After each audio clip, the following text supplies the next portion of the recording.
Here's another daily tip from your friendly local dermatologist.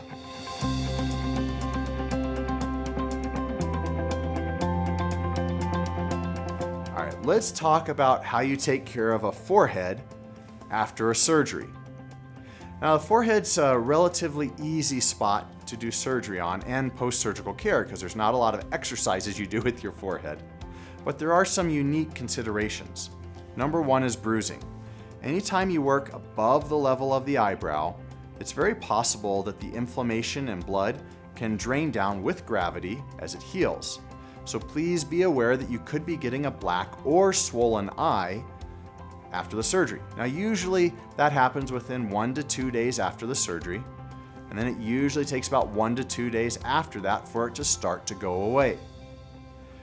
It's not necessarily a problem as long as it's just a normal black eye with no pain, no vision changes, no headaches, none of that sort of thing. But if things are getting worse every day, you have to let your doctor know or go straight to the ER.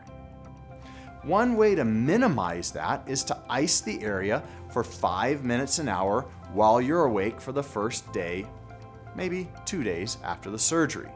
If you can keep that inflammation down, it'll keep the pain down, and it'll keep the swelling down and the black eyes down and everything.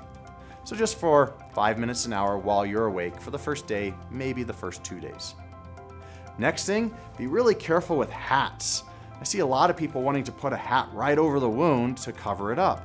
And I guess that's okay if it's a very loose-fitting hat and doesn't cause any sort of rubbing or pressure or trauma to the area. But if it does, you can't do it.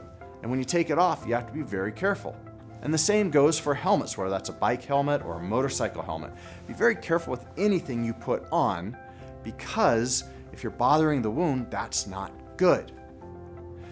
Like everything else, please keep the wound dry for 24 to 48 hours so it has a chance to get watertight. Please be gentle with it. But for foreheads, I think the biggest thing people need to be made aware of is the black or swollen eyes. All right, good luck. And remember, no headbutting people for at least 6 weeks.